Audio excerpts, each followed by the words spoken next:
Dramatization. After a car wreck, you may have to fight with a highly trained insurance company rep whose job is to knock your damaged claim down and out. It's a bad idea to enter the ring alone against a trained boxer, and it could be a bad idea to fight against a big insurance company by yourself. When the bell rings, attorney Dennis Sperling will be there to fight for your rights. If you've been seriously injured in a car wreck, call me, attorney Dennis Sperling, at 866-529-2444. That's 866-529-2444. Dramatization. Bad drivers cause car wrecks. Not paying attention to the road, operating electronic devices, and drinking while driving can lead to serious injuries. If you've been the victim of a bad driver, a trial lawyer may be able to help you recover money to pay your medical bills, reimburse you for lost wages, and compensate you for the pain caused by your injuries. If you, your friends, or family have been injured in a car wreck, contact me, attorney Dennis Sperling, toll free, 866-529-2444. I'm here to help.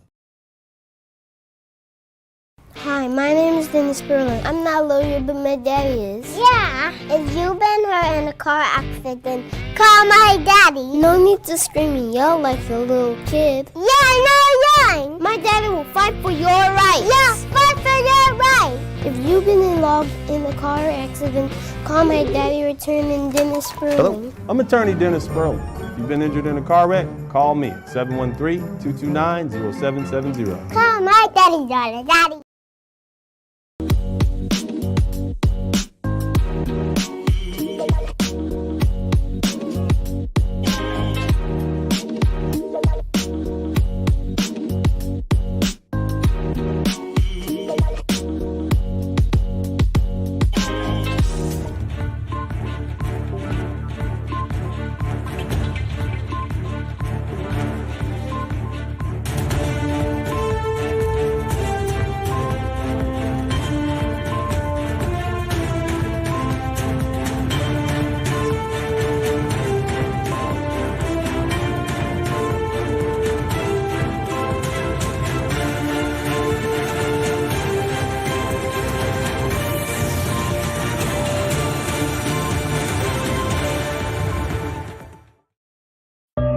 I am aware that the Arab slave trade existed 1,300 years before the African slave trade existed. I am also aware of the racism that blacks, black Africans have had to endure in the Arab world and what they endure now. Road to justice starts with giving every human his basic rights. When other races need help, call you, cause you don't love yourself. Yeah. Every man for himself, nobody love you, you don't love yourself. Yeah. It started with Obama, asked your mama, she in line still. Locked away her son, voted Biden, got a crime bill. Government 47 years, he never did a thing except in 1994 when he did such harm to the black community. And they were called, and he called them, super predators. That 1994 crime bill, it did contribute to mass incarceration in our country. Look inside a black face, screaming stop Asian hate. Slaughtered 8 blacks in the stove, screaming amazing grace. I thought that we were chosen, you supposing Rodney King taught us something. Martin Luther had to bump him, in the church still singing, yeah, we shall overcome it. White man walks in, shoots everything humming. Never mind what's the problem, either fight or pray about it. Make a podcast, call in, talk, debate about it. Love ain't in your blood, ask some folks where we got it. Open up your neighborhood, shit, they'll never overcrowd it. Immigrants around your kids, roll a dice where you live. Take your money out your pockets and put inside of his. We at war, you don't understand the numbers trying to win. Overcrowd this motherfucker that don't resemble him. Ukrainians and Mexicans and cross the border aliens. Illegals call them legal, fuck the citizens, let's bail them in. Patriotic quotes give them nothing but some hope. Symbolism, gotta leave the sheep just to vote. When other races need help, call you, cause you don't love yourself. Yeah. Every man for himself, nobody love you, you don't love yourself. Yeah. You don't even realize sometimes how influential you are as an artist. You don't even think you're that important. Artist is the most dangerous person on the planet. The most dangerous. That's why the enemy is so heavily invested in making sure you controlled and contained. Yeah. When other races need help, call you, cause you don't love yourself. Yeah. every man for himself. Nobody love you, you don't love yourself. Yeah. One time for New York niggas. Eric Adam doing away with all you dark niggas. Blizzard King said it's that cold. Left you hip-hop niggas sitting with Fat Joe. While they was drilling in Chicago. Okay, cool. How you all hyped up and just ready to go crazy. They made Maria and Pablo the new capo. Yeah. See, this is the new swap, yo. Put a black in office, they reppin' Sancho. This ain't a joke, this is real life. When you hugging on a snake just for dear life. Ex Martin and Malcolm with the drill like. Ex Trayvon Martin, is this real light? This survival, nigga, fuck what you feel like.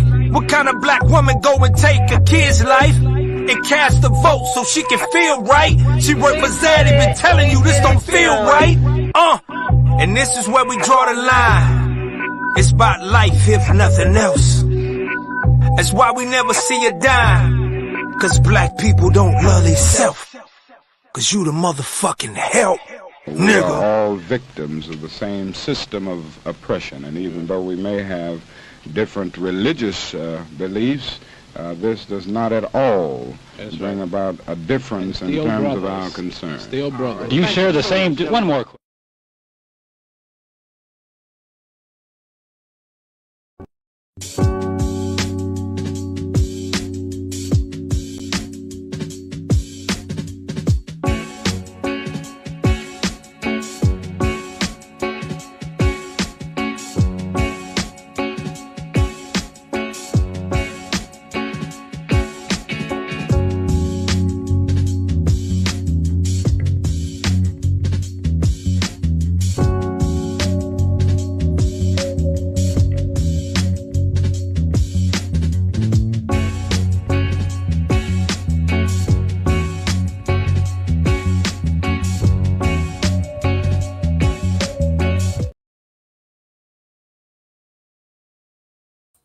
Welcome to the broadcast.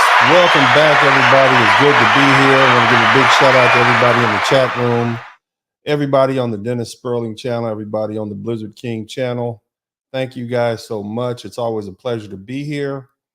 Today, we're going to revisit a subject that we recently discussed. Well, let me first do this. First, big shout out to everybody who's up in the house today. Brooklyn, Broken Blade, all my guys. Who else? We got Mark the Freelancer, John Thomas, In Between Fights, man. My man Cool Cat 69 said, Uncle D, man, truck driving is boring without your live streams. Welcome back. Hey, man, you know, Uncle D needed a little break. Y'all see I've been lifting a little weight, pushing some iron. Weightlifting turns out is one of the best things for you in your health. And so I've been just taking the last few months off. Shout out to my young brother, Black Wall Street. Always good to have him up in here. Everybody else, David Dice, everybody else, Arrowhead, good to see you guys in here. But weightlifting, I've been lifting weights, kind of cut back all the salt on my diet. As you see, I'm here a lot earlier, and the reason I've done that, big shout out to David White. Thank you so much for that contribution, man. It's $100, so you get to rock the world. Thank you so much. You guys see like the also the Super Chat is up. If you guys want to contribute over, you guys can migrate over to the Blizzard King channel. Let's see if we can get those Super Chats going tonight on the Blizzard King channel so we can get some numbers over there. Let me do this. I want to kind of explain to you why I'm taking this subject up again. Because this is an ongoing conversation, and it's going to become part of the politics that we discuss. And what seems to be happening to me, what I'm looking at is Black people are being forced to take sides in this war that's going on in Israel. Now, some of you guys may not realize this, but we are on the cusp of World War III. We have Russia who's invaded Ukraine. Israel is now attacking, responding to the attacks it received from Hamas. There's a good chance that Iran, who often backs Hamas, which is basically the political party that runs Gaza or Palestine, or what's left of Palestine, And so, you know, the only thing necessary is for China to attack Taiwan, and then you have all the major superpowers, China, Russia, United States, at war somewhere. And all of these people have picked sides. So we are at a point where leadership requires that we develop an opinion, okay? It's no longer justifiable for Black Americans. And we always say we want to be leaders. We always say we want to be leaders. We always say we want to take control of ourselves. Well, these are one of the subjects. This body politic, these international politics, this is something that we have to have an opinion on. Now, does that mean you have to take sides? No, but you need to know enough about the subject not to take sides. So what we're going to do at this point is we're going to examine this conversation. We're going to examine the facts surrounding Israel and Palestine and Hamas to the point that we can have a serious conversation with anybody who wants to challenge us on why or why not, or which side you take. Now, I have some opinions. And my opinion is that because I'm an American citizen, because I'm a Black American, because I'm a foundational Black American, it is in my interest to make sure that my family and my friends and my people are protected. Now, whether you like the United States or not, you're here. And what's in the interest of the United States is oftentimes in my interest. So that being the case, I want what's beneficial for the United States and its allies. Those of you guys who are passport bros, somebody type passport bro in the chat room. Somebody type passport bro in the chat room. Somebody type passport bros in the chat room. Go ahead and do that. Somebody type passport bros in the chat room. I need to know we're here. Where my passport bros at? I'll start it off. Passport bros. That blue passport that you have means something. And those of you guys who've used that blue passport, the reason that you get treated the way you do is because America is so powerful, it's so rich, and it has the prestige that most other countries don't have. So if America falls, that passport that many of you just now have begun to utilize and have been basically exploit will be nothing. It'll be meaningless. So again, it is in your interest to support what is in the interest of the United States of America and in the interest of its allies. So that being the arching statement that I made, what I want to do at this point is go ahead and begin to discuss this matter. Now, the first thing we're going to do is some ground rules here. This is not so much a religious conversation, even though the primary combatants, the folks in Palestine and the folks in Israel, or what is now Israel, are of different religions. That's not the take that I want to present. I want to present it to you from a more worldly perspective as opposed to something related to theology. But the first thing we're going to do, we got to make sure we go ahead and get this subscriber count up, because as you guys know, YouTube and I don't necessarily get along. There's absolutely no reason why I should have lost 95 subscribers in the past few months. So we'll go ahead and play the game. Y'all do what you got to do.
the thing. We're going to talk about this conflict that's been going on in Israel. And let me pull this map up because I want you guys to have some context here. And those of you guys who, and what, let me, you know what, I'm Dennis Sperling, also known as the Blizzard King, also known as Uncle D. For those of you guys who are very new to YouTube, I've taken a quick hiatus for several different reasons. I do this because I am an advocate for Black men. And what that means is that typically, whether it's educating my brothers, whether it's talking to them about issues that affect them, whether it be politics, relationships, and all these different things, I do it from a place of love because I want my brothers to be on equal footing with everyone else. And the reason that I'm an advocate for Black men is because Black men typically don't have advocates. We have advocates for Black people, advocates for Black children. Black American women have plenty of advocates, but Black men typically don't have advocates. So this is what I do. This is my passion, and this is where I'm at in life at this particular juncture. Nevertheless, we got to get the likes up. We got to get the subscriber count back up. We're getting folks in here. Please share this because, as you guys know, I've been shadow banned, and so they can't win against your people muscle. In other words, YouTube's algorithm is going to lose every time when people gravitate to this broadcast. So brothers, if you like this, if you're a Black woman and you support Black men, if you have a Black son and you want him to be influenced by somebody who's well educated, who's a father himself, i.e. me, and a damn good father at that, then let's bring them on in, and don't run from what you got here, because as the internet goes, I'm probably the least hostile towards Black women. I just speak the truth. And so don't let the folks tell you that. More importantly, I want to see you brothers win. I want to see you be fathers, husbands, and whatnot. And part of that is being good leaders. And part of that requires that you be educated. So hit the #1 button for all the brothers in the chat room.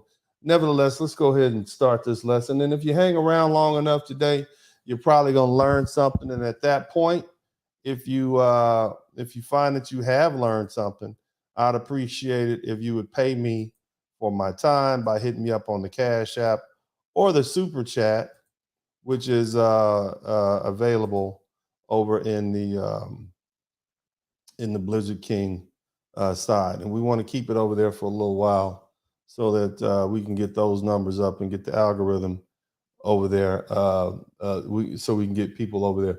But anyway, this is what we commonly call the Middle East, okay?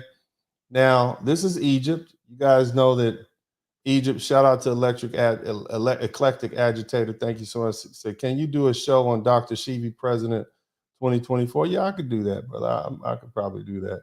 I was going to wait till we get next year and do a little bit more on the politics, but I can do that. But let's go ahead and lay.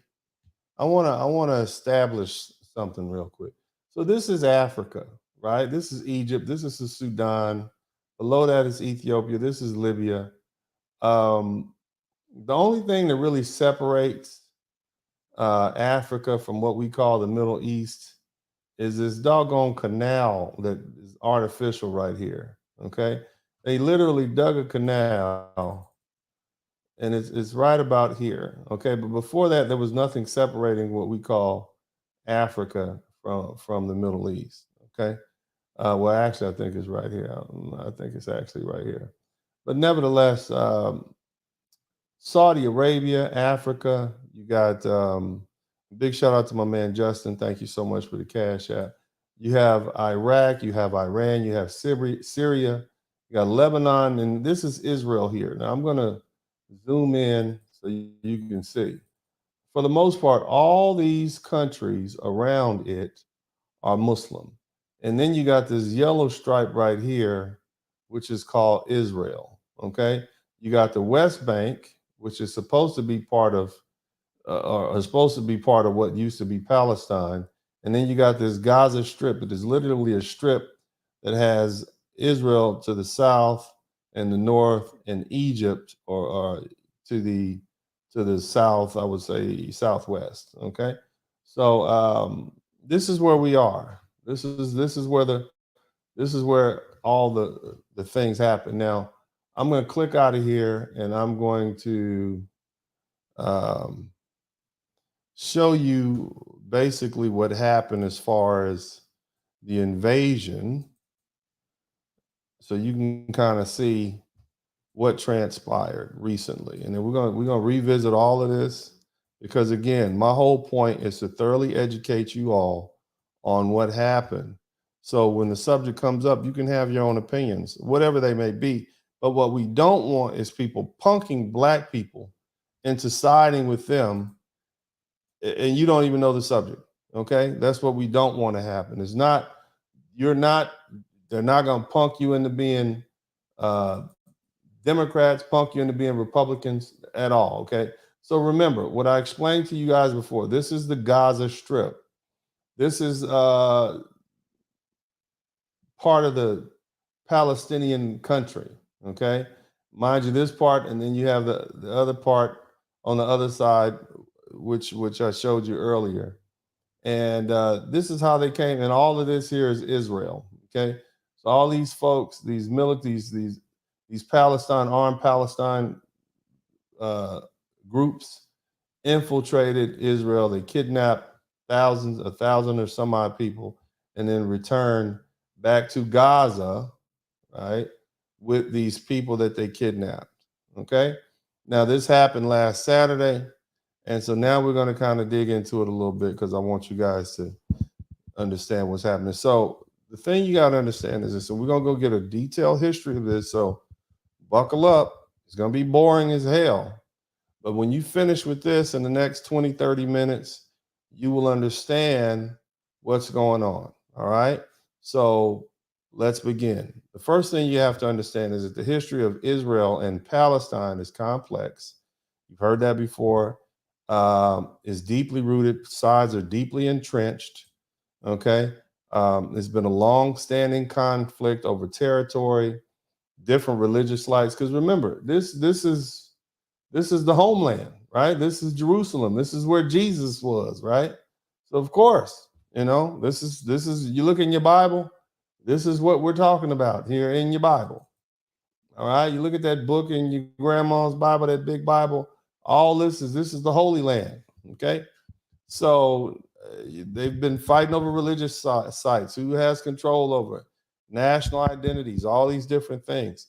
Now the region now is known as Israel and Palestine, and it's been inhabited for thousands of years by various groups, including the Canaanites, the Philistines, the Israelites, and others have lived and controlled this part of the world. Okay. The Israelites, also known as the Hebrews, okay, established the kingdom of Israel and Judah around 1050 to 930 before the Common Era, which is BCE. The first temple in Jerusalem was built during this time period. So we're going back already 3,000 years. And you guys are, how is this dude going to finish this in 20 minutes? Okay, got it. Don't worry about it. Then the Romans came about around the 1st century before the Common Era, which is about 100, we'll just say 100 BC, okay, which is at this point, 2,000 some odd years ago, 2,123 years ago. And the Romans conquered the region, and they named it Judea, okay, or Judea. Now, in 70 CE, about 170 years later, after the Jewish revolts, okay, the Romans destroyed the Second Temple in Jerusalem. Another revolt in 135 in the Common Era to a significant led to a significant Jewish diaspora. Okay, so what am I saying here? All I'm explaining to you now is this has been a hotly contested area for thousands of years. For some reason, and I'm sure it's beautiful, when I look at the photographs, it's beautiful. You got this beautiful beach. It's right there in the middle of everything. Remember, here's Greece, here's Crete, Rome is right over here. You got Egypt, You got all of these beautiful civilizations, Iran, Iraq, the Crescent Valley, you got Saudi Arabia, this is the intersection. You know, if I was back in LA, I'd say, man, this is Crenshaw and Slauson right here, baby. You can get anything you want right here. So it's a trade route. It's a hotly contested area. This is the cradle of civilization, if you will. All right. So everybody passes through it. Everybody likes it. Now, Islamic rule. What did I just explain to you? This was not always Islamically run. There weren't always Muslims here. The Islamic rule came about in the 7th century. That means in 700 AD, Muslim and Arab armies conquered the region and became part of the various Islamic caliphates and the empires over the next several centuries. Now, what did you just learn? What you just learned was, in ancient history, 1,000 years before the Muslims got there, okay, actually almost 2,000 years before the Muslims got there, the people who call themselves Israelites or Hebrews were there. And before that, there were some people who call themselves Canaanites and Philistines. They were there. So the Islamic rule didn't come about until 700 AD. After Muhammad, after the Islamic religion was founded, I believe in somebody can correct me, I think it was 1630 or something like that. You guys can correct me if I'm wrong, but I know it was at 600 something. So now you got 1,700 years have passed by, and Islam takes over, and they basically took this over. All right, they took this region of the world over. The Ottoman rule from the 16th century until the end of World War I, the area was under the rule of the Ottoman Empire, and they had their own thing going on. Now, what happened after that? The British Mandate. Following World War I and the collapse of the Ottoman Empire, the League of Nations granted Britain the mandate to govern Palestine in 1920. Okay? So the League of Nations was a predecessor to the United Nations. We'll just say it like that for lack of to make it easy to understand. And during this period, there was a significant Jewish immigration to Palestine, driven by the Zionist movement and the desire to establish the Jewish homeland. So what does that tell you? So even in 1920, okay, 3,000 years after the Israelites / Hebrews had settled this country, they began to come back to this area. Okay? They began to come back. So as early as 1920, we knew that the Jewish folks began to come back to. During this period, there was a significant Jewish immigration to what was called Palestine. This wasn't called Israel at the time. It was called Palestine. Okay? And it was driven again by the Zionist movement to desire to establish, they wanted their own homeland.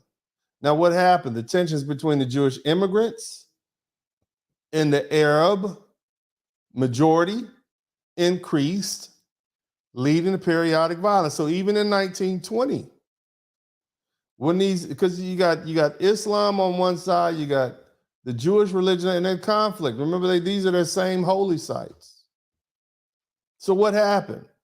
Well, what happened was World War II, and I want you guys to pay attention to this. Okay, I'm gonna come back and we're gonna talk about this in detail. Hang in there. You're learning something. What you should have learned already is that this place has always been hotly contested. Now, now I'm going to explain to you the money. Somebody type follow the money. Somebody type follow the money in the chat room. Now, do what you got to do. Make sure you subscribe to the channel. For those of you guys who are not watching this live broadcast, I need you to make sure you subscribe to the channel because, as I said, YouTube is playing silly games with me, but go ahead and subscribe to the channel. Matter of fact, I'm going to change it up a little bit. Bye-bye.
welcome back. Hope everybody's up in here with me, baby. If you're in here, let me know by hitting the number 1 button. So we left off, folks, and what we're doing is we're talking about black people being forced to take sides in the war against Israel. And when you ask them, well, what's going on? They'll tell you it's complicated. Whose side are you on? Damn, I don't even know really what happened. And I got to take sides. You understand? My man, the electric agitator, says Zionists are suspected white supremacists. It's deeper than that, man. It's deeper than we got black people who are suspected white supremacists, but it's deeper than that. And I want you guys to understand that because I have yet to hear anybody hit this note like I'm going to hit it for you all and hopefully really bring this home. Now, I explained to you that this has been a hotly contested land, this area here, this what we call Palestine, this next to the cradle of civilization, the Fertile Valley, Egypt. All this is a crossroads for societies. This is a crossroads for legacy. It's a crossroad for civilization. Okay, so it's a way station. It's a point that everybody knows about. It was, it's prime real estate. All right. Now, as I said, around 1920, there was already conflict because the Jewish people began to come back to Palestine, which was their traditional homeland for 3,000 years ago. Remember, the Arabs didn't start taking over Palestine and this surrounding area until about 700 AD. This was 1,700 years after the Jewish people had been there, or the Israelites had been there. And so now here we are, another 1,700 years going by. Shout out to my man, Derek Turner. Thank you so much for the $10 cash app. And the Israelites, well, this is our traditional homeland. We coming back, 1920. They fight about it, blah, blah, blah, blah, blah. Here's what happens. What happens is World War II. Somebody type WW2. Somebody type World War II in the chat room. Shout out to all the veterans. Shout out to all the men who fought in foreign wars. Shout out to all of our Marine Corps, United States Air Force, Army, Navy, Reserve, National Guard. Big shout out there. Of course, you guys know on this page, we heavily support armed forces. We support all the working men, the truck drivers, the plumbers. We support all the blue collar guys. Of course, you got love for our white collar guys, but the truth is, it's the blue collar guys and the soldiers and the Marines and the sailors and the cadet and the pilots that make this world go around. The guys out there with the orange hats on, the guys out there with the hard hats and the orange vests. Big shout out to you guys. So anytime I'm presented with an opportunity to, the landscapers, I'm always going to give you a big shout out. So thank you so much for the work you do. And again, as I said, special big shout out to my truck drivers out there. I know you guys miss me. I miss you guys too. But here's the thing. World War II happened. Shout out to my man Alvin Holden. Oh, Simple Shit TV. Always good to have you in here. World War II happened. Now, let's take a guess. What happened in World War II? Okay, what happened in World War II? We had the Germans basically got a wild hair up their butts, and they decided they were just going to take over all the neighboring countries, and they just weren't going to stop. And in doing that, they were going to purge themselves of the inferior races. Now, look up Shark Island.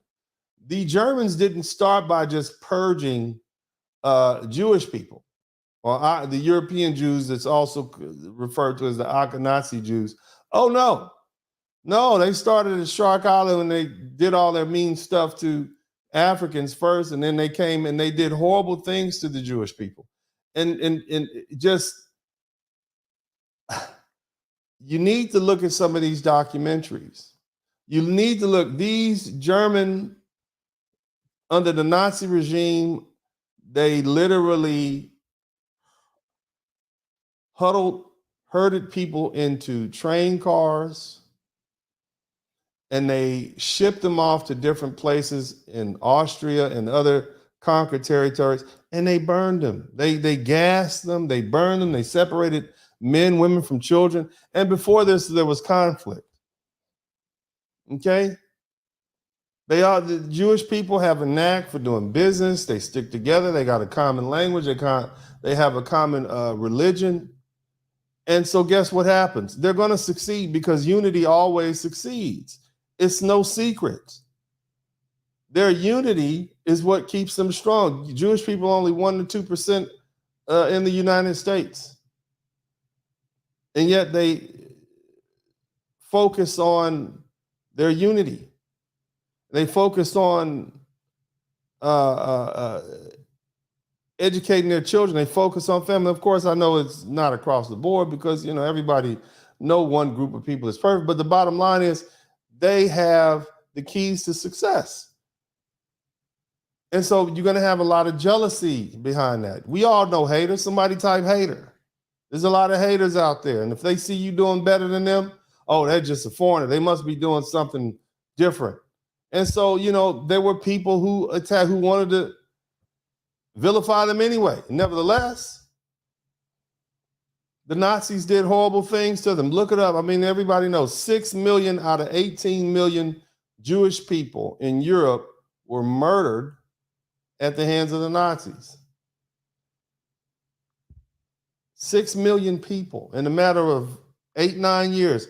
That is a huge number. A huge number. Shout out to my man Musa Tali. Make sure you come on in here a little later, brother. I want to get you in here. Check your cell phone. I sent you the link. And so basically, this was a problem.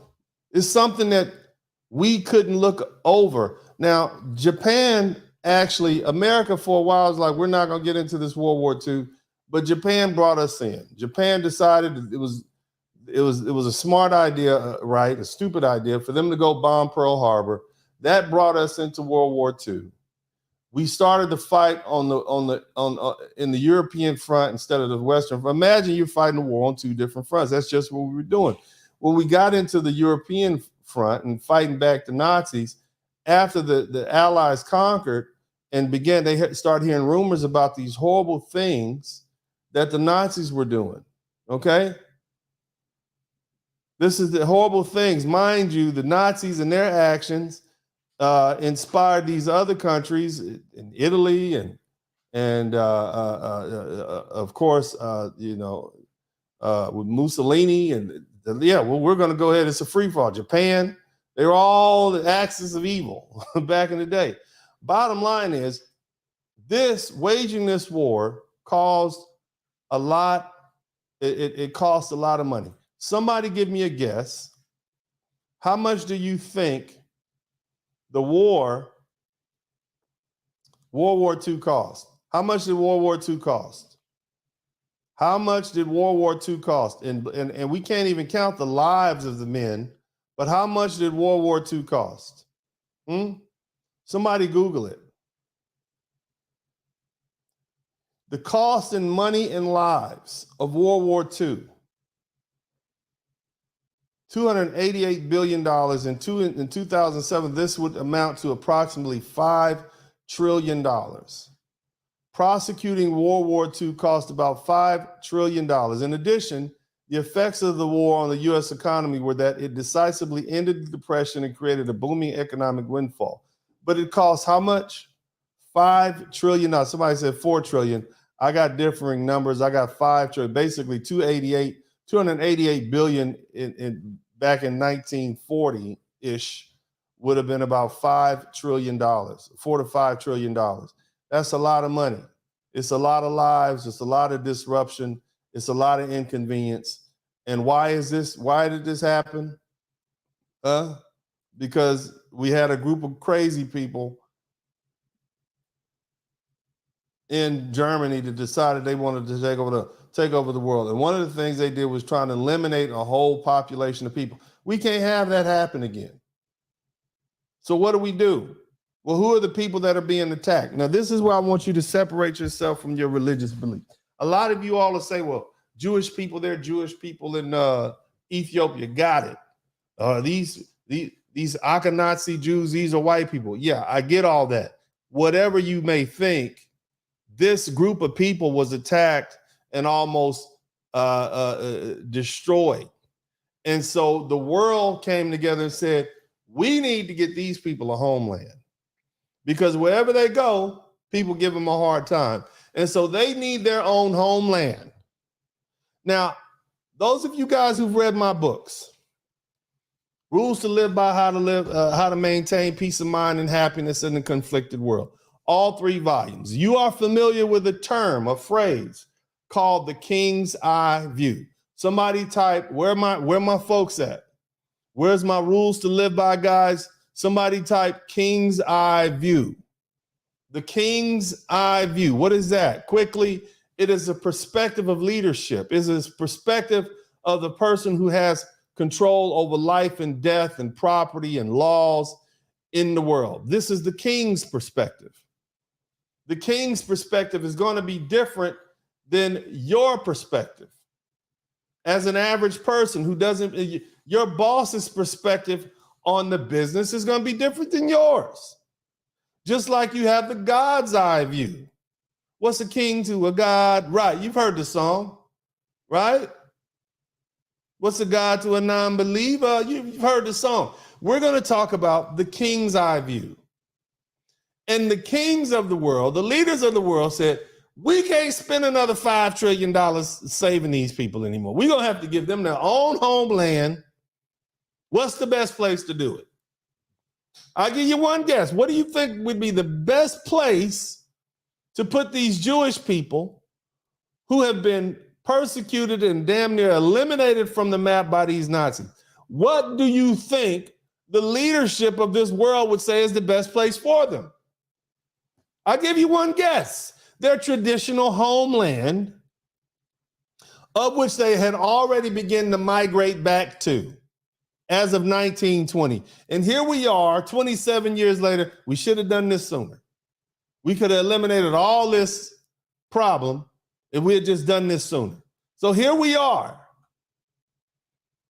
The UN partition establishment of Israel. This is what happened. Now, can we all agree, based on the facts, not your emotion, not on what you heard on TV, that as early as, listen, as early as 1050,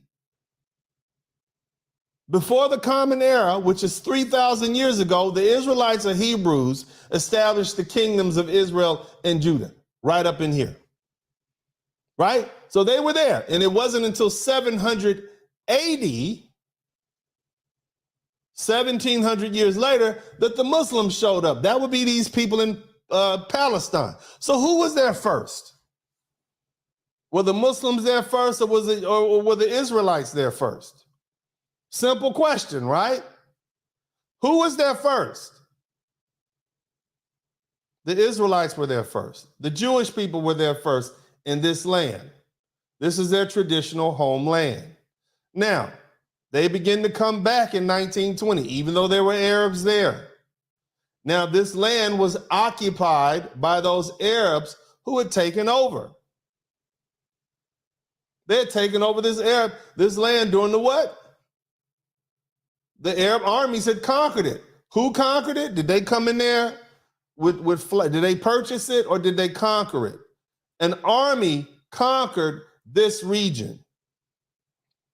They didn't come in there with roses and lollipops either. They came in there with swords and spears and shields. And you converted or you died, or you got up out of there. So they conquered it by force. Somebody say by force. Y'all mad yet? Get mad at me if you choose to. Go ahead and get mad at me. Are you seeing what I'm saying? Are you beginning to get it here? It should be registering to you guys who sit in the front of the class. You should get, they conquered it. The Arabs came and conquered it by what conquest? In 700 AD. Now, fast forward to the UN partition in 1947. We fresh out of World War II. This has cost us $4 trillion, $5 trillion. We need to do something with these people, okay? So what did they do? In 1947, the United Nations proposed a partition of Palestine into a separate Jewish and Arab state, with Jerusalem as an international city. Do you understand what I just said? Hey, we know you Arabs are here, but these Jewish people who've been coming back anyway, we got to put them somewhere because they've caused the world a problem in that people don't like them. And now we've had to fight a war that cost us $4 to $5 trillion to go and save them and stabilize the world again. And they need their own homeland. And we know that you guys been here because you conquered it in 700 AD. We know that. We know you've been here for 1,200 years. But, you know, truthfully, this was their land at first, right? This was their traditional homeland. Religion aside, we can show you that these people were here in 1000 BC, 1030 BC. Those are just the facts. Okay? So if you have title because you conquered it, they had title because you were the ones that ran them up out of there. So now what we're going to do is we're going to say, yeah, we get it, but you're going to have to share this land. Okay? We're going to have a separate, this little strip. And what I want you guys to understand is we're not talking about a large parcel of land. Okay? Give me a minute. Hold on. Jelly jar break. Sometimes I'll take a break to talk to you guys so I can drink some water, but somebody said that was, somebody said I'm wrong on it. Where am I wrong at? Where your facts at? Prasasana? Where am I? This is straight out of the history books. This is not wrong. This is actual factual. I'm giving you timeline by timeline. I'm giving you facts off the timeline. Stop being an idiot. And just because it hurts your feelings and it goes against what you've been brainwashed, these are the damn facts. These are the facts. You can argue about how you feel, but you can't argue with the damn facts. Somebody said I'm wrong about Muslims. Did you hear what I said? It says here in the history books, in the 7th century, Muslim Arab armies conquered the region, and it became part of the various Islamic caliphates and empires over the next several centuries. How do you think armies conquer? Do they come in planting flowers and giving everybody puppies and kittens? Hell no. Stop it. Stop it, stop it, stop it. You're going to deal with these facts. You're going to deal with this truth. And whether you like it or not, it is what it is. You don't work like that, baby. You mad at the facts because it don't fit into your little, whatever your little liberal mindset says. It is what it is.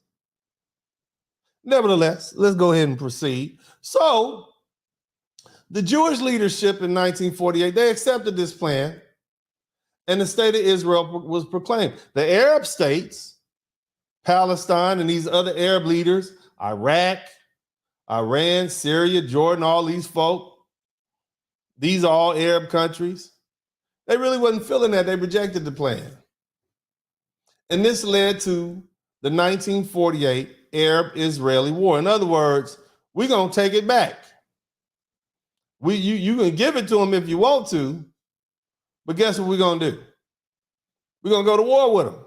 And by the end of the war, Israel controlled more territory than was originally allocated in the UN partition. Because they said, look, these people don't like us. We need a buffer zone. Okay, so we need a buffer zone. They don't like us. They don't want us here. They don't like us. We get it. War is war. This is our homeland. The UN said it's ours. And we're going to fight for it. Period. And that's what they did. And they've been fighting for it ever since. Now, just so you understand, how much land are we talking about? Where my people from the East Coast at? Where my New Yorkers at? Philadelphia, Pennsylvania, all you guys. This is about 8,000 square miles of land. That's about the same size. That's about the same size as New Jersey. Somebody said I'm ego tripping. So the fuck what if I am? What are you gonna do about it? Just turn off the broadcast. You don't like it, go do your own broadcast. Bro, you don't like it. It doesn't matter. These are the facts. And I'm going to educate my brothers. They're going to know the facts. And I hate when you guys come on, you mad because this interferes with the line of BS that you folks are trying to feed to people. These are the facts. We're not even talking about religion. We're talking about the facts. This is basic war history. You can Google this. You can look in the encyclopedia. This is what you should have learned in world history. This is basic. And you arguing about basic stuff and you wonder why we're so ignorant. Because if you got somebody up here spending the time who's educating you on this and you still fighting against the truth, you're ignorant people. And that's sad, but we're going to change that. So this area is about the same size as New Jersey. Okay? New Jersey is the 8th, as far as the 50 states, it's 8th from the bottom. Okay? It's one of the smallest states in the union. So this is what we're fighting about. Okay? This is what we're fighting about right here. This is the piece of land in the whole world. This is the whole Jewish homeland right here. And they've had it, maintained it for 70 years. Now, of course, there's been wars. Again, I told you about the Arab-Israeli War in 1948, and there's been subsequent wars and peace efforts. The Israeli involved, they had a war with their neighbors in 1956, 1967, 1982. In 1967, they called it a 6-day war, which resulted in Israel capturing the West Bank and the Gaza Strip east of Jerusalem and the Sinai Peninsula, okay? And the Golan Heights, okay? Now, Sinai, right here, was later returned to Egypt in a peace deal in 1979. Okay? In 1993, Oslo Accords were signed leading to the creation of Palestine Authority and granting it limited self-rule in parts of the West Bank. Now, Palestinian nationalism and conflicts. Okay? Hey, that's our land. You took it from us. Hell with the fact that we took it from y'all in 700. We came and conquered it in 700 with our Arab armies. Hell with that. You took it from us. Okay? Who owns this land? Depends on how far. Who has right to this land? Depends on how far you go back. You see? Now, what's going on right now? Well, in 1987, an organization, an Islamic political organization called Hamas was formed. Hamas is not a country. Hamas is an organization. It's a political party. And about 15 years ago, they took over Palestine. Palestine being the country. These little parts, they took it over. And they began to do, and their charter is about really returning Israel, all of it, all of this land, back to Muslim hands. Now, what happened on October 7th? Where does this all come from? Shout out to my man Seminole 2014. He said, I know you said that you prefer cash apps, but can't type much there. Just want to say happy to see you back, Uncle D. Continue, give the facts. But yeah, we're going to get these facts. I'm going to hit you upside the head with these facts. And see, the problem that people have is that the more you give them facts, the more they have to say, damn, I didn't see it like that. But that's uncomfortable for them. See, a lot of folks don't like the facts. They rather be ignorant because it allows them to think what they want. But if you're going to be on this page, you're going to get these facts. I use facts like baseball bats. I'm going to hit you upside your head with them until it finally registers. Now, what happened on October 7th, 2023? After about 15 years of relative peace, not a whole lot going on, the Hamas militant group, because we're separating Hamas from the Palestinian, the Palestine. Palestine is a state, a country. Hamas is a political organization, militant group that runs it, like Republicans, Tea Party, Democrat. Okay, but here's the problem. A lot of people in Palestine was out there selling. They voted these people in. They voted this Hamas group in. So in that regard, they're responsible. That's how Israel's looking at it. Y'all voted these clowns in. You knew what they was about. Okay? Now, what did they do? They attacked Israel. And I showed you the different points wherein which they attacked Israel. They came in from all these different points, and they kidnapped people. I believe the kill count is up to 1,300 people. All this on a Saturday. Last Saturday, the Saturday before last, I'm sorry. Let me pull this map up. And it was a coordinated, it wasn't just a one-time thing. They literally went over there. They had GoPro helmets on. They attacked. They came in there. They kidnapped people. They murdered people. You understand what I'm saying? And so the Prime Minister of Israel, Benjamin Netanyahu, said, well, we declare war on Palestine. Yeah, we get it. We understand this atrocity was committed by these Hamas fighters, but they came from Palestine. So we declare war on Palestine. Israel is saying that at least 1,400 people, not 13, 1,400 civilians were killed since Hamas launched its coordinated attack. This is how they came in. They all over here. They came all these different places. Look, all these different places they attacked. Okay? It was a multi-fronted attack, as you see, coming from the Gaza Strip. Matter of fact, also, shout out to man Trey 43TX, 30 Americans were known to be killed. So these are American citizens who were killed. Okay? And another 13 remain unaccounted for.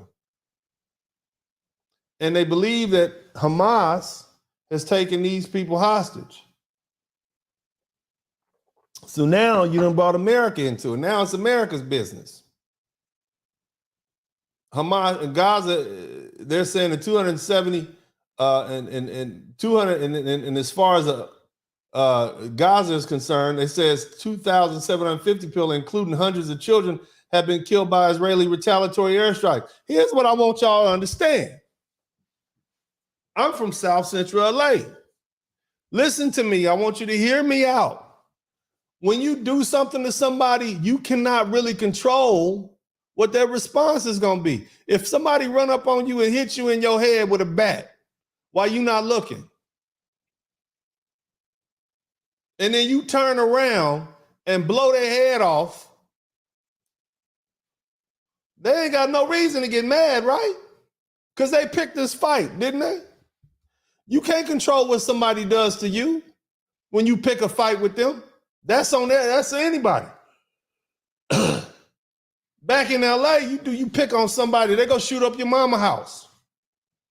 Try to kill everybody in there, kids, women, children. You pick that fight. Why would you pick a fight with somebody who you know it ain't no limit to what they're gonna do in response? You understand what I'm saying?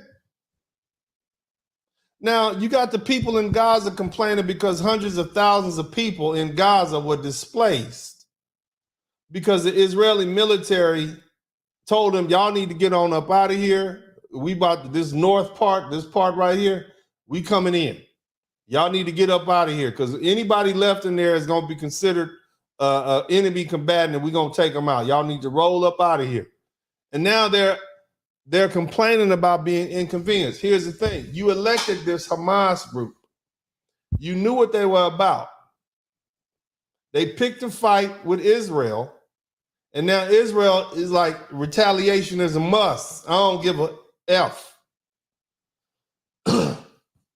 Whose fault is this? That you getting your ass towed up at this point? Excuse the language, but I know who I'm talking about. I know who I'm talking to.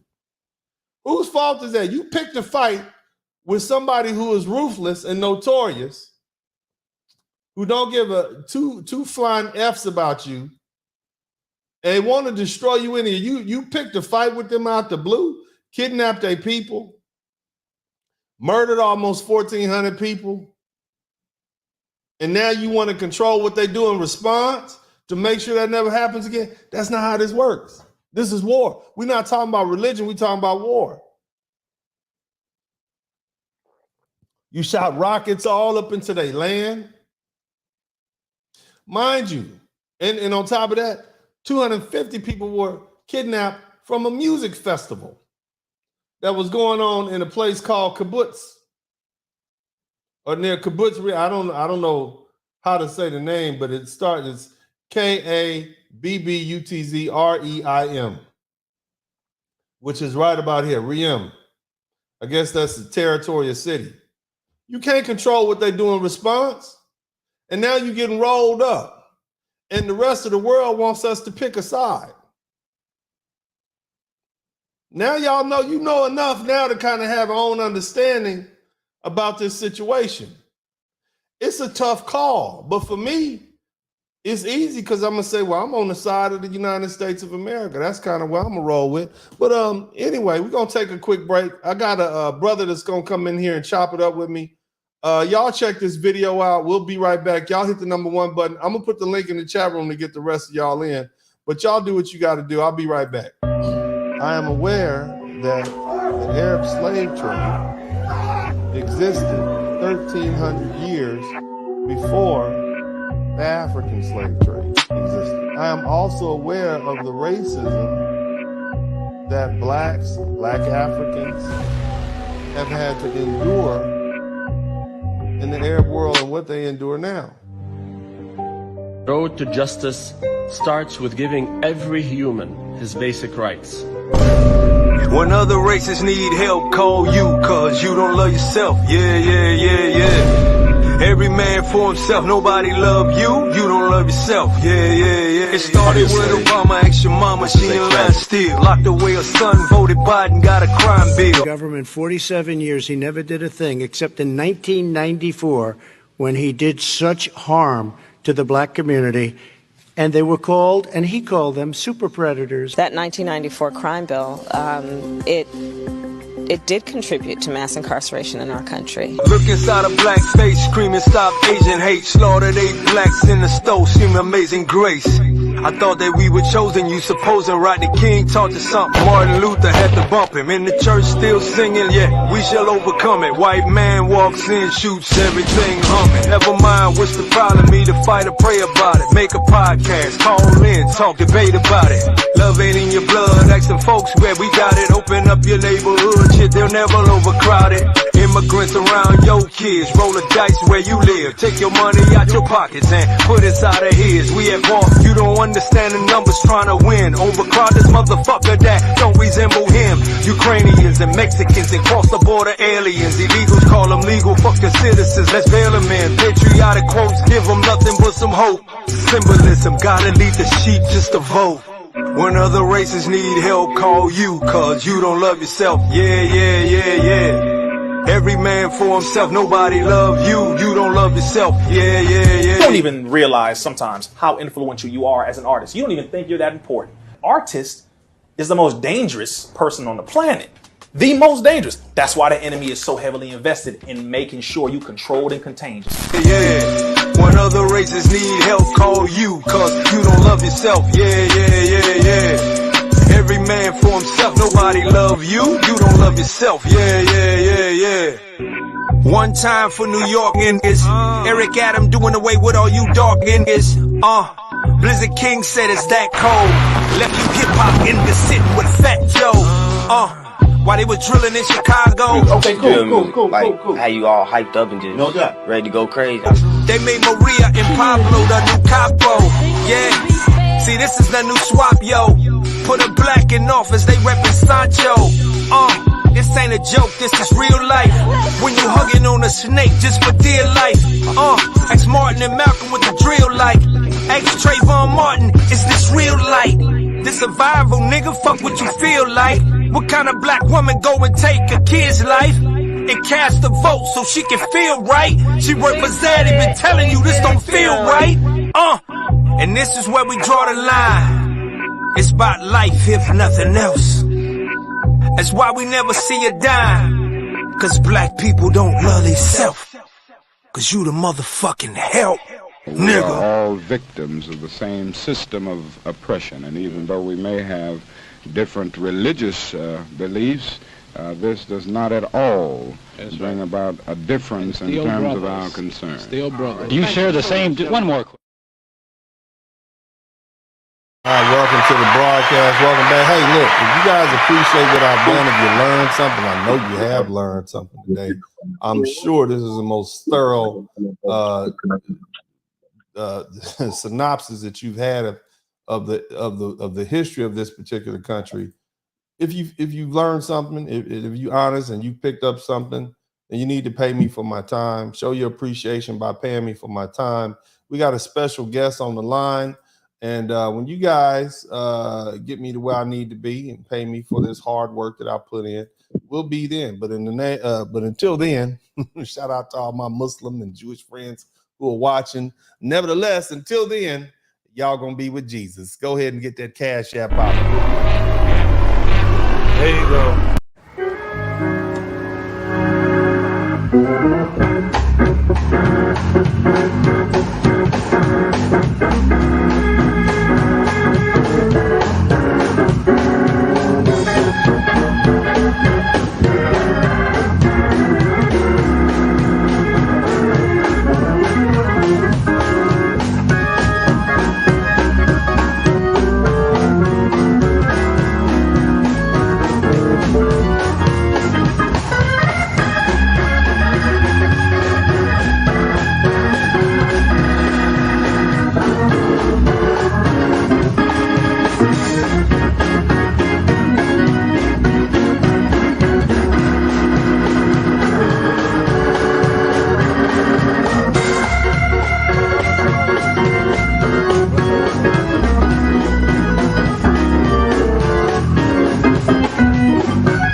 Back to the broadcast. I need 10 more Cash Apps, and then we'll go ahead and we want to go ahead and proceed forward with this broadcast. The Cash App is right there. I got a young man on the line. Let me go ahead, and he's going to be on my Bluetooth here. Brother Musa Sakota Tali, are you there, sir? Yes, I am. Yes, Brother Dennis. All right, welcome to the broadcast. If you can hear the brother, how would you like me to address you? Brother Musa or Brother Tali, how would you like me to address you? Yes, Brother Musa is fine. Brother Musa, okay. So Brother Musa contacted me. His wife and I have actually been friends on Facebook for probably about 15 years, and she has just been never met the lady, but she always had positive things to say under my post when she recognized that my interest was the interest of Black people in general, and to try to get rid of some of this degeneracy that's become popular even 15 years ago. And so I met her husband through her, and I think we spoke briefly some years back, but the brother called me up and he wanted to discuss the broadcast from the other day related to Israel. And so we had a very interesting conversation. It didn't last very long, But I said, brother, come on the broadcast tonight. I initially planned to talk about something else. And the brother brought up some very interesting points that I wanted to kind of talk about. Brother, would you like to introduce yourself to everyone? Yes. First of all, thank you for your efforts and all of the good work that's being done. This conversation is very good. And thanks to all the listeners who are tuning in to our brothers. Thank you. Just keep it up and keep the likes going and keep, supporting him, intellectually, monetarily, in any way we can, prayers, all of that. Amen. All right, brother. So here's the thing. And you and I talked about some different go ahead. When you originally saw the original post, what were your thoughts? And can you go ahead and share that with the folks here? Yeah, I thought that what we have to begin to do is start to try to approach things comprehensively and try to look at the different points. So I think that you automatically that was done because you indicated a black man's perspective or a black person's perspective on the crises or the situation happening with Hamas and Israel, or rather more appropriately, the Palestinians and Israel. And so that itself was a good opening to kind of discuss some things. And so me having a background and understanding of some, geopolitical, and then historical events and current events, if you will, I just was mentioning that there's a lot of things to unpack about about the situation when we're looking at it. And so we discussed some of those things, and we can discuss them as talking points, or I can, we can kind of discuss them step by step or itemize the talking points, because there was a lot that I was attempting to unpack, Yeah. If you all can hear Brother Musa, make sure you hit the number 1 button. I want to make sure that you all can hear Brother Musa. If you can hear Brother Musa as he speaks, hit the number 1 button. I've also put the link to the chat room in the comment section, so y'all can hang in there for a minute. But Brother Musa, and you're a Muslim. Can you please explain what brought you to Islam or to the Muslim faith? Yes. So in a very interesting way, I mean, in a nice little summary, growing up in Los Angeles, haven't had much broad travels, but some travels outside of California. I found it through hip hop music as a vehicle that a lot of Islamic groups, or some would argue pseudo-Islamic groups, and Black consciousness, all was just kind of a thing. I mean, you have Big Daddy Kane, Rakim, Poor Righteous Teachers, Brand Nubians. I mean, just countless artists who took time into their craft and their talent, and they just added a lot of Islamic and conscious, and knowledge was like a thing, and so that really attracted me in a culture where gangbanging and all that kind of stuff was the polar opposite. You see that in LA, and then you hear brothers coming on talking about the black man is this, and we come from that. We're our origins is this, that, and the other. That became something to kind of bring an awakening. And so through that awakening, I started to study. And I initially connected with the Nation of Islam, their kind of concepts about, religion, God, and the black race and things of that nature. And it eventually progressed into me learning more and studying more about the Sunni or Orthodox tradition of Islam. And, my views changed, not every view politically or socially, but the views changed theologically, and so that was when we're talking about a junior high time frame when this is starting, my awakening is starting. And after that, it probably was about the 10th grade where I met somebody at a masjid, a Sunni masjid, and I didn't accept Sunni Islam at that time, but I met some Orthodox Muslims. And then I think it was when I went to the army, and that's when I eventually took on the path of Sunni Islam based on studies. Ironically, in the military, that's when I started studying about Sunni Islam. Right. So here's my thing: you're a Muslim. I'm not looking this at. I'm not necessarily looking at this as Muslim versus Judaism or Islam versus Judaism or Israel versus. I'm looking at this two enemy combatants. Okay. Right. Now, my philosophy is, and if I separate the religion out of it, and I basically just see two individuals fighting over a piece of land, the question is, who has the right to it? Now, I'm going to say something that's probably controversial, and not controversial to me because it just reflects how the world works. The land belongs to whoever is strong enough to take it and hold on to it. Right. Period. I want you guys to understand. Let me say that again.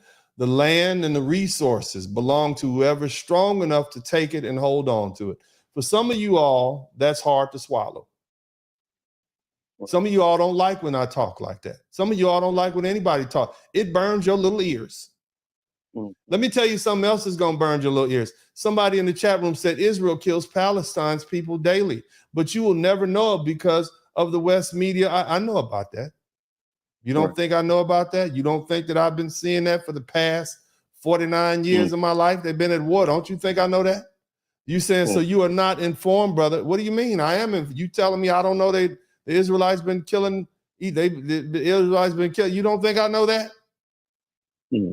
How about if I explain to you again that my interests are the interests of those that best serve the United States? And see, you don't like that. That's distasteful to you all.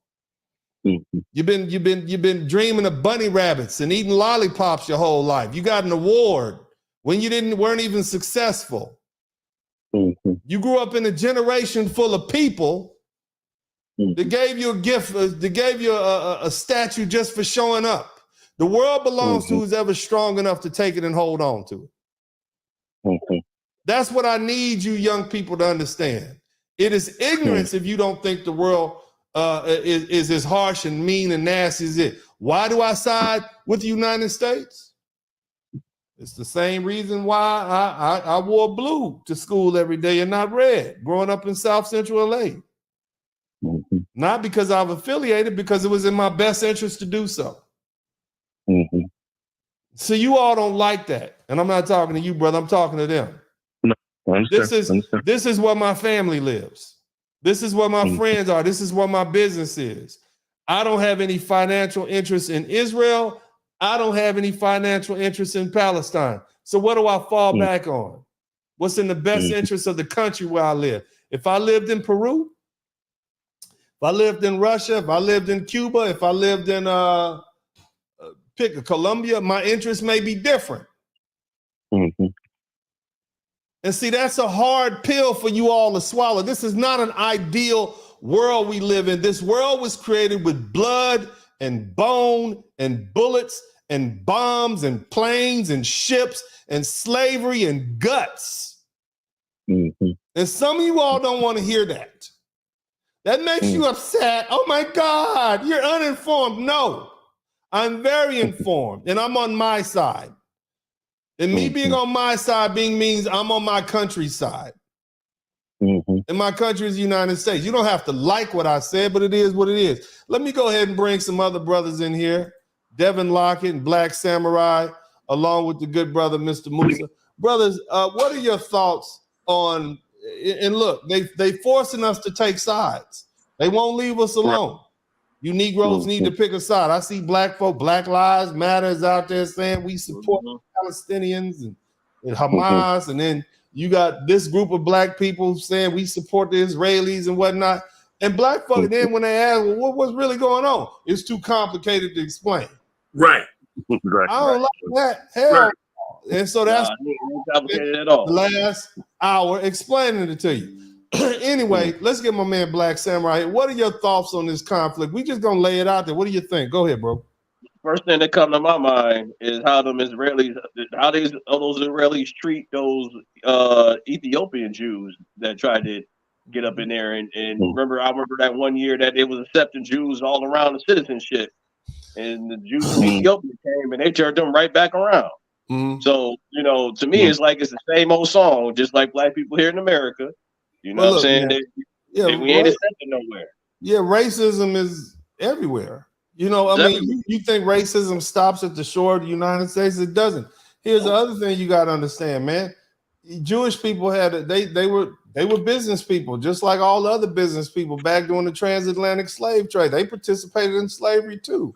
You might have Jewish friends, just like you might have Arab friends, but group to group, we don't, as a group, owe anybody any favors.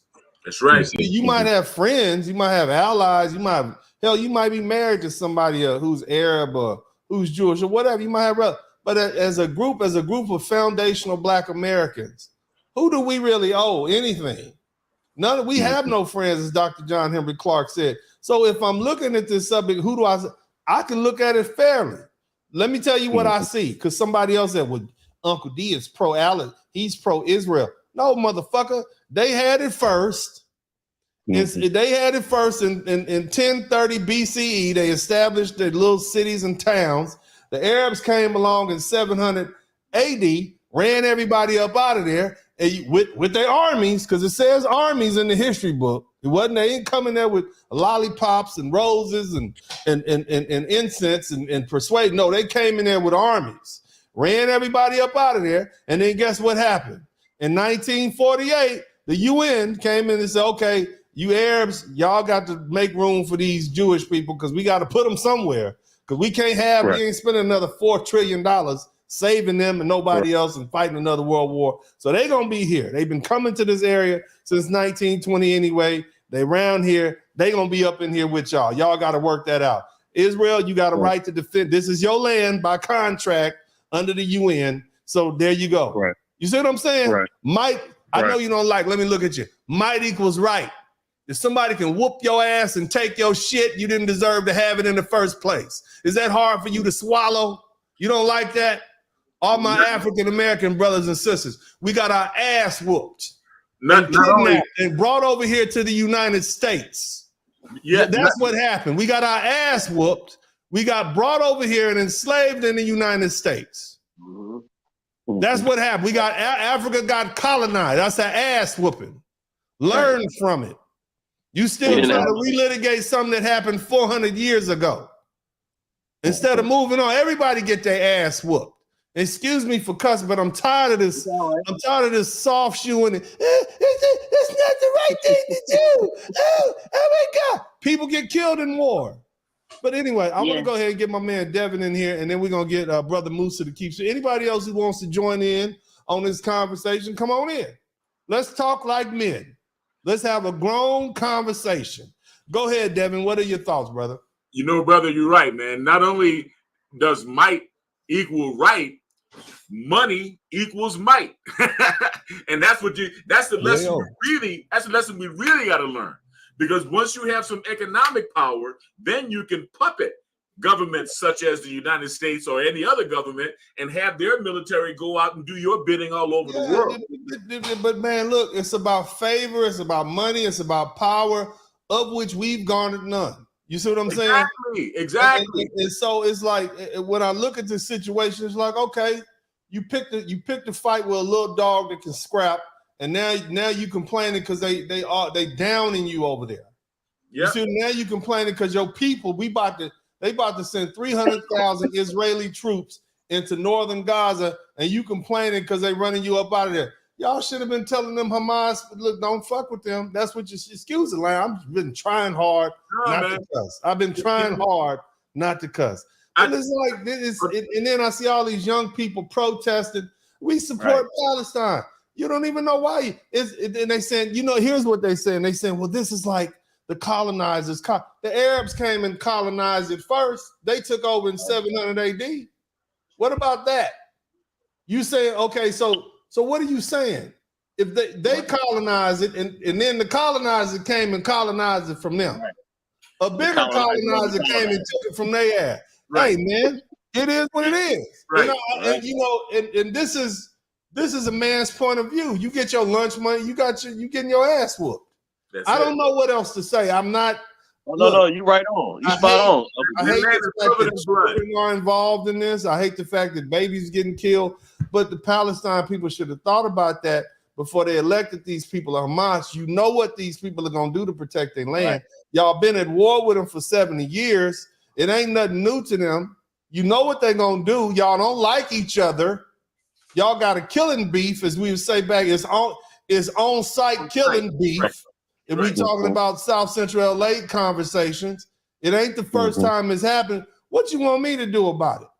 You see what I'm saying? But go ahead, brothers, please. And anybody else who wants to come in, and I'm not talking about Muslim faith, Jewish faith. I'm talking about two groups of people that don't like each other, that are forced to live next door to each other. That's what I'm talking about. Go ahead. BLM is trying to make this a black-white issue and trying to paint the Palestinians as the black folks. That's what's really they need to read the history of the Arab slave trade. Exactly. You see what I'm saying? They forgot to read that part of the history book. Yeah, these none of these. Dr. John Henry Clark told us we have no friends. These are not our friends. Straight up. So, Brother Musa, would you like to jump in on this? Go ahead, brother. Yeah.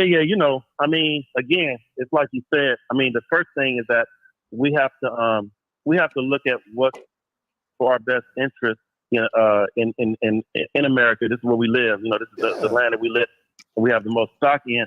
I just think that if a person's talking intellectually, if that's what they're trying to do, which seems to be nowadays all that people want to do, it's just a lot of opinions, a lot of conversation, but nobody has a real commitment to, like what you're saying, like a commitment to your own people. We view the world through a comic book lens, like the world is a comic book to us. We don't really have any things that we go to 7-Eleven or whatever, and growing up in LA, then it's, we might get a comic book out of 7-Eleven or whatever.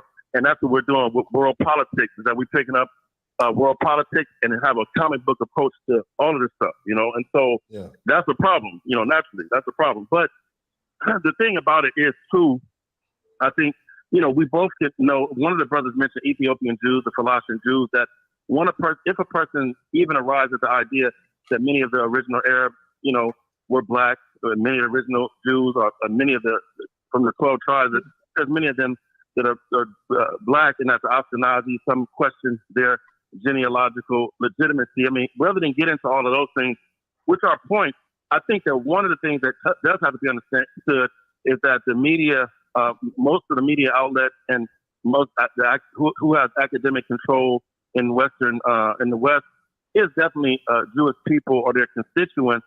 And so when we're approaching anything, we just need to at least know that so that we can kind of look at things the right way. But and again, I could get into other things more in depthly. Here's what I want to talk about. I was very careful in my lead up not to talk about the religion at all. This group of European people who are referred to as Ashkenazi Jews were being attacked and murdered and killed and destroyed. The world said fighting for these people cost us $4 trillion, $5 trillion. We need to find a place to put them so we don't have that sort of disruption anymore. What's the best from the king's eye view? Somebody type the king, because the king don't see the things that you folks see. Just like an eagle sees things differently than a warthog, and God has a different perspective than you. The king has a different perspective than regular folk. Sitting up as a leader in the UN, we got to put these folks somewhere, because this is too much disruption. It's the people are not going to go for it. We can't have a World War III every 10 years for it. We can't do that. So what are we going to do to keep peace? We're going to take this piece of land the size of New Jersey, and we're going to put these these Ashkenazi European Jews who've had to deal with all this trouble. We're going to put them there. Why? Because that's the best place. It's not perfect. It's going to make somebody mad, but that's the best place for them. That's where they've been going anyway. That's it. There's no emotions about it. And see, a lot of, but is it you invaded? Oh my God. But yeah, you taking your occupied. No, didn't I explain to y'all before that in 700 AD, the Arab Caliphate, they came through and they were occupied. You think those Egyptians who built those pyramids were Muslim? Yeah, all my Egyptian friends. Do y'all think the pyramids were built? Was that Allah? You think that wasn't it? Jerusalem was under you took it over from somebody else in 700 AD. And now somebody stronger than you came and took it back from you in 1948, and you saying that they're the colonizer when you're the colonizer. You see what I'm saying? They don't know. They don't know. You know what I'm saying? Because around 7 AD, the Knights Templar went down there and kicked them Arabs' ass, and then set up a Christian state.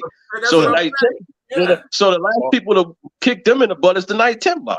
So you got to understand it's covered in blood, man. So there's a movie out, man, called The Kingdom of the Kingdom of God? Who does Jerusalem belong to? It belongs to nobody, and it belongs to everybody.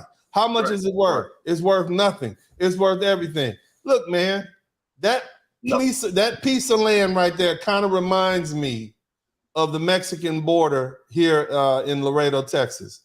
The Indians fought the Mexicans, the Spanish fought the Indians, the Mexicans fought the Spanish, the Texans fought the Mexicans, the Indian, America. It's just so much blood on that land. It's always going to be blood on that. That's it. What do you want me to do about it? And if I pick sides and I'm saying, well, okay, well, who has title? Let me look at it from an attorney's perspective. Okay, so if I look at it from the perspective of an attorney, the first established landowner were the Israelites. They came and established cities. At some point, it was forcibly taken away from them, and then later on reconquered by European powers.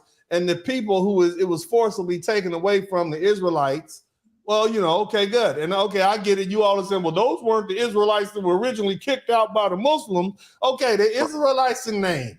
All right. Bottom line is, here's the title, because they ain't around no more. Y'all don't look like y'all African ancestors. Look at all these light-skinned dudes on this broadcast. Don't none of us look like that when our people that first came.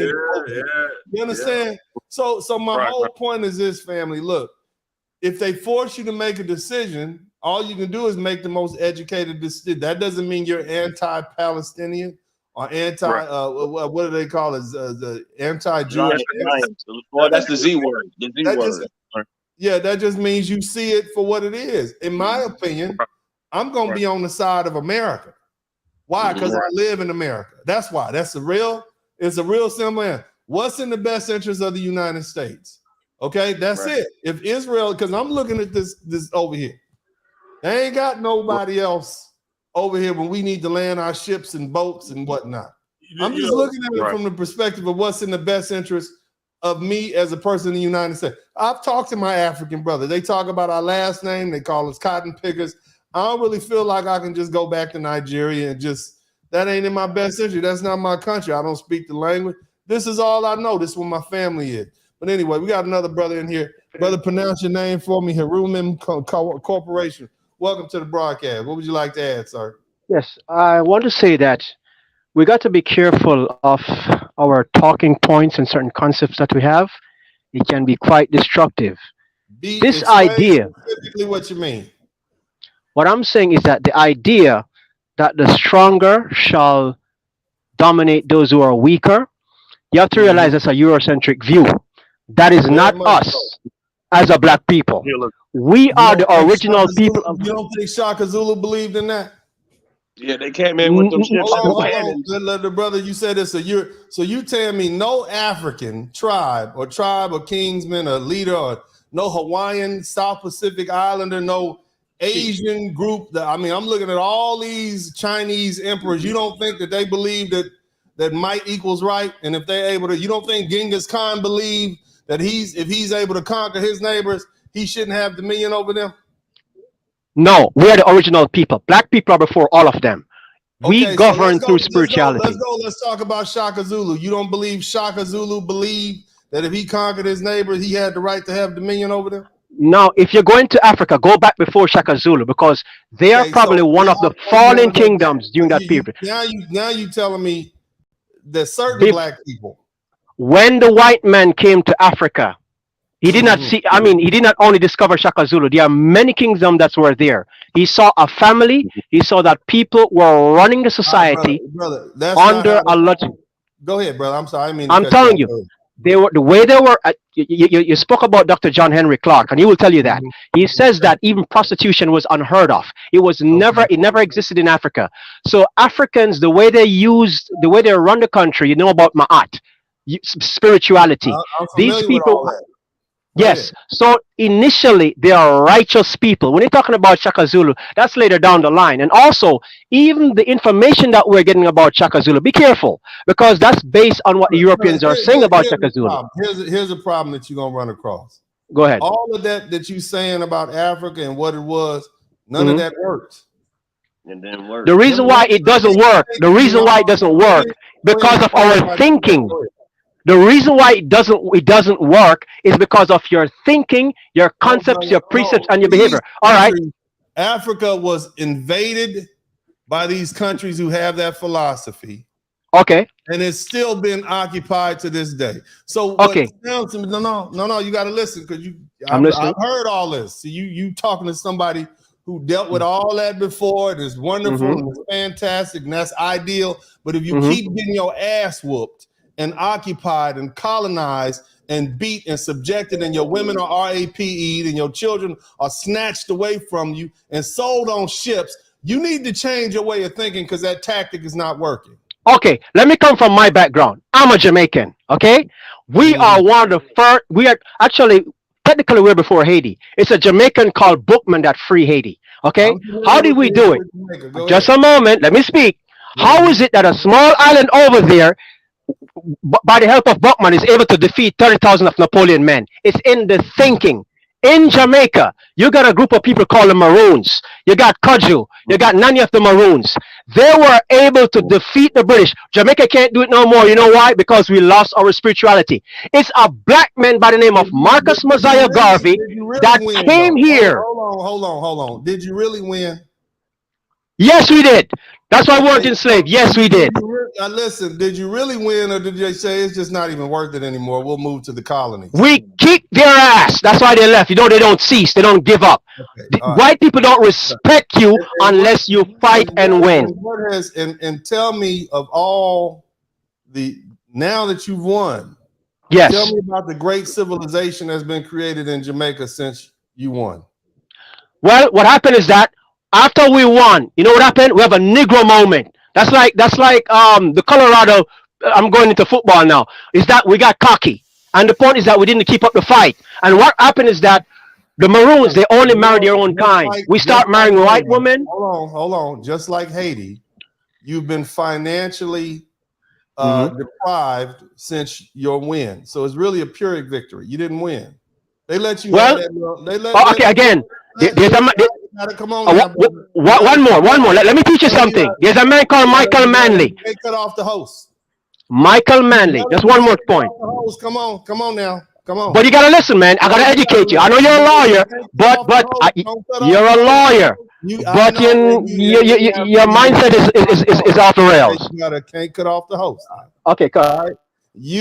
I appreciate your love and appreciation for Jamaica, but you didn't win. They decided this is not even worth fighting. We'll go to North Carolina, South Carolina. We'll plant there's less trouble. That's why they left the Caribbean. That's why they left all those Caribbean islands, because it's too much trouble.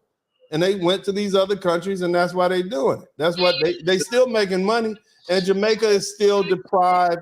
Black Americans never win one battle. We won. Jamaica and Haiti had won their battles. You never won. You know why? That's a lie. Not one. Slow down, Temper. That's a lie. We freed the world. You gotta look at the countries now. If you listen, let me finish with talking to the book. You're talking from a place of emotion. You're lost. I look at Jamaica's GDP. Look at Haiti's GDP. You lost. As a spiritual people, we still won. We still have a place that we call home. You guys never won a battle. You call that a win? I don't want that win. It's a Jamaican that helped you, Marcus Garvey. Even for you to fight, it's a Jamaican that taught you how to fight, Marcus Garvey. This turned into a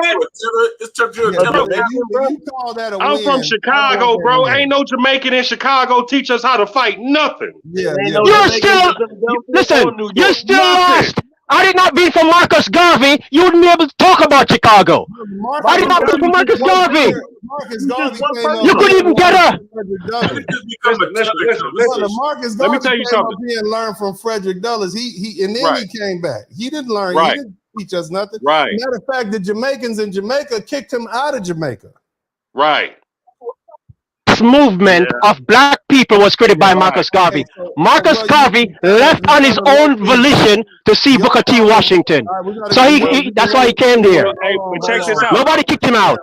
His biggest help came from us, though. The American black. Hold on. We getting off subject. The brother has a fundamental problem when we pointing out the fact that in the world that we exist in right now, might equals right. I get that. It's distasteful. I understand that, but that's the reality that we live in. That's a European philosophy. That's not all. You gotta let me get to somebody else. I will say this, I'm gonna go to Hezbollah in a minute, but so the brother has a problem with that. I'm okay with him having a problem with that, but that's the world that we exist in. That's the white man's world, not my world. You can't overtalk everybody now. Shit. Hold on. Okay, you just wait. All right. I'm listening. Brother Ali. Hold on now, brother. Hold on. Lord Jesus. You got a blood clot, Jamaica. Booyaka, fire for them. Continue, man. Anyway, like I'm saying, so here's the thing. I'm listening. You don't like the fact that might equals right, but that's the world that we live in. You think Russia and the United States and China would be superpowers if they didn't have the nuclear threat that they have and they could destroy these other countries with the push of a button? I don't think so. Ali, always good to have you in here, man. So here's my thing. Yeah. When I look at Israel, we know the history that they have with these people. Why would the Palestinian people vote in a group of people to run the political office whose ideology is we're going to take back Israel from these people that want to kill them? Like Israel wants to wipe the... Let me tell you what's about to happen. Netanyahu is going to... You're looking at genocide that's about to happen. And Americans going to sit back and say, damn, well, it ain't really... We want them to hold back, but y'all killed 1,300 of their people. Ain't really not... I mean, what do you expect is going to happen? You mess with a bunch of killers. They want to get rid of you. You are inconvenient. The Gaza Strip is inconvenient to Israel because it's always a threat. You've been fighting for 75 years. They want to annihilate you. Now you just gave them a reason. You see what I'm saying? So who do I blame for that? If we elected a group of people, listen, if we elected a party in the office here in the United States to decide we're going to attack Mexico, Canada, Russia. As soon as we get off, our whole creed is just to destroy these countries. And we as American citizens elect them and they do the thing that they said they were going to do. Is it those countries' fault if they attack us and annihilate us? Think about that, Ali. What are your thoughts? Go ahead, bro. Well, I've been listening to your stream since it started. I just was a little busy cleaning, so I got a lot of things to unpack. But the brother Muhammad Hijab was on Piers Morgan's show the other day, and he said it the best. He said, everybody act like the history just started with the Palestinian attack last weekend. Right. You know what I'm saying? Like, no, bro, this has been going on for a while. And for me, as a dark brother, as a Muslim, I'm at a catch-22 with it. Okay, this is why. All right, I'm not the smartest brother in the world, but I study my religion very rigorously. Prophet Muhammad predicted that the white Arabs would take over the black Arabs and enslave them. You know what I'm saying? So, like, when I see this, a part of my heart, because we are supposed to have love and care for all Muslims as a Muslim. But then a part of me is like, yo, y'all are the ones that enslaved our people. Not only enslaved our people, but the white Arab was the ones who killed Prophet Muhammad's entire family. So this is the history. These 12 men that I have tattooed on my arm, I don't know if you can see, but I have the 12 imams tattooed on my arm. And they were all dark black. One of the imams was so black that they said he was an African, even though he was an Arab. Right. So you brought up a point that I want to kind of look.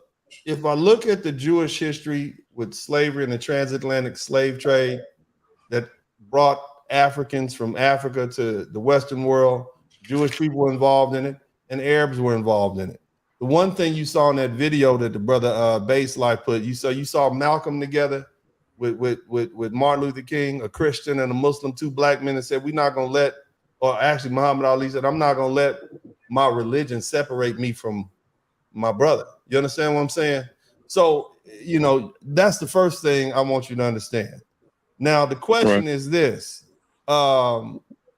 they're forcing us, because we only got a few minutes left here. They're forcing us to take sides in this war against Israel. And I look at it from the perspective of, it's easy for me to say, well, Israel might be wrong, but that's America's ally. So I'm going to be on their side, period. Because it's in my best interest to make sure America stays strong, period. And a lot of people who come from that black power kind of deal, they don't like that. They don't like the way that sounds. But when those buildings got knocked down in New York and the Pentagon and all that, it wasn't just white folks on them planes. You understand what I'm saying? They don't like none of y'all. When you look at what happened over in Dubai, them 2 black girls got hemmed up like that and put in jail. They know about your black asses. They don't like you either. You see what I'm saying? So it's like, why am I don't have to side with either one of these people. But if I look at it, I'm gonna side with what's in my best interest, period. And that's it. You see, but anybody who wants, Brother Musa, you've been brother Brother Tally, you've been quiet. What would you like to add before we roll up out of here? Yeah. So two points, just two footnote side points. When Umar ibn al-Khattab, who was one of Prophet Muhammad's leading associates, was in charge of Jerusalem, that as well as Andalusia, Spain, there is a record where when the Muslims had control of those locations, and we're not talking about every single aspect, but when the Muslims had control of those locations, they allowed Jews and Christians to practice their religion freely. That is a historical fact. So it's not always, so that's very important, because we have to add that into the whole, all the Arabs are, quote unquote, they, this, that, and the other. So the last point, though, the very important point, is that that allegiance that we form with certain people, as you showed the book the other day, The Secret Relationship Between Blacks and Jews, volume 1 through 3, when they said that ever since there's been entertainers in America or celebrities, there's been a parasitical relationship that has been had between the entertainer and the person who has been controlling, or basically, their handler. They control the money. They control the money. So what's very important is that when we understand following whoever has our best interest, sometimes we got to peel back the layers and really see if the eventual is that it's going to be our best interest, or are they just is it a parasitical relationship, much like most of the relationships that African Americans or foundational Black Americans have had? Bro, see, the problem is in this, and this is a good way to wrap it up. Until we get the money, the power, until we start realizing how the game is played and stop living in a fictitious world, it's going to be the same. This world is reparations. We need to be fighting for shit. Yeah. Shout out to all the military guys. They know better than anybody else. This world is built on blood. It's built on machine. It's built on steel. It's built on money. And until you get to the point where you can protect yourself from somebody who's willing to annihilate you and still not suffer the consequences after, because the wars don't end. After the blood and guts stop, then you got the financial stuff that comes in. You see what I'm saying? After the bullets stop firing, that's when the financial war, and that they make you a financial slave. Benjamin Franklin said the next form of slavery is financial slavery. That's why you got them student loans you got to pay back. That's why Haiti is still paying back how much? $1 trillion for 100-some years now. They constantly do that. So they constantly, that's the way they keep you in chains. So my whole point is, recognize how the game is played. Get out of it. You want to be leaders as Black men? I want you to be leaders. I want you to take control. I want you to take authority. I told you guys this, and I've told you once, I told you 100 times. The world belongs to whoever is strong enough to take it and hold on to it. Use your spirituality. That's the best bullet. Our spirituality can go against them. I do want to say this, bro. They ain't talking about no spirituality. In Jamaica, we stop bullets with our spirituality. We stop that crap with our spirituality. Yeah. None of the Maroons did it. We did that. Hold on. We're telling you. Jamaica, hold on. You said in Jamaica you stop bullets with spirituality? Read the story about 90 of the Maroons. Yeah, we do that. It's called voodoo. Yeah, we did that. Easy. That didn't work for Bob Marley, did it? No, because he's not a Maroon. Bob Marley's half white, isn't he? So you saying maybe you saying you got most of y'all down there in Jamaica are mixed? That's what the problem is. Yes, most now. Most of y'all are mixed down there. So you telling me now that voodoo and you stopping bullets with voodoo now down there? We need to get that to Chicago. I want you all to go, all you brothers in Chicago. I want y'all to go down to Jamaica and I want you to go up into the bush up top of Browntown. Is that what they call it? Brownstown. Brownstown. And y'all go holler at one of these bushmen. Okay? You go, yes. and I want y'all to learn how to stop bullets with your spirituality. They did that here too. It's called the Salem witch trial. It's called the Salem witch trial. That's why they hang them. They used to be able to do that here too in America. Can we also stop drug abuse with spirituality too? Oh, sure. Yes, we certainly can. Everybody on Keniston Avenue, I want y'all to book a flight. I want all the meth addicts and crackheads and gangsters all the hood rats. I want y'all to book a flight to Ocho Rios, Jamaica. Okay. Get rid of Jesus, and that will solve your problem. Get rid of the church and Jesus, and the black man problem will be solved. You said, yes, the same Jesus you believe in. That's one of the biggest hoax for us. Hold on. I thought I had to get rid of white women. Hold on. You mean black Jesus or white Jesus? Both of them. Both the black one and the white one. You are the God. Both of them. That's your problem. Now, hold on. As a Muslim, I can't do that. You said get rid of white women. You said white women was the problem. Hold on now. Be kind to my guest. Don't be mean to my guest. Damn it. What I'm saying is, what about baby Jesus? Can we get baby Jesus to give us something too? Get rid of Muhammad, Jesus, all the religion. Go back to your spirituality. You're the gods. No matter how much you try, you will never be able to get rid of Muhammad or Christ. No matter how. All right. Hold on. That will be enslaved forever. On my broadcast. Back to brother. So you said with voodoo, you said the voodoo is going to allow us to stop bullets and get off drugs and all that. Well, why didn't it work for them? And why didn't it stop them white folks from kidnapping Negroes and bringing them over here from Africa? If the voodoo was so powerful, because you lost it. You lost the knowledge of it. That's exactly what happened. They kidnapped us and put us on the boat. Okay, hold up a second here. Let's look at the Herero group of Namibia. You talk about the powerful shall control the weak. Well, the Germans. Hell right now, right? Listen to me carefully. I'm making a point here. The Germans came over to Namibia, Africa, and they defeated them. They defeated them. Well, it's crazy because you haven't done your research. Of course. I don't need to research that. So you're going to be ignorant. No problem. If Kingston looked like Dubai, I'll do that research. But it don't. Kingston looks like a shithole. Because you know the thing about it, because you're very carnal. You're very carnal. Brother, it's the most crime-ridden city in Jamaica. Because you brought it there. Huh? You brought it there under Edward Siaga from the CIA. You brought it to Jamaica. You brought the guns to Jamaica in 1980. You fucked it up. You did that. It was you corrupted it. It was. Hold on. You saying so? You saying in Jamaica? Right? We don't have boats. We don't have boats, bro. We don't have shipping boats and cargo boats to bring that. Listen, the brother said that America brought it to Jamaica. Y'all let them in. Then y'all wanted their money. Y'all knew who you were dealing with. I agree with you. So the point is that you wanted the money, right? You want your roads built. What happened is that the Jamaican people lost themselves, and I understand that. Just the same way Obama. That's what I told you before. I'm gonna tell you again. Mike was right. You got your ass whooped.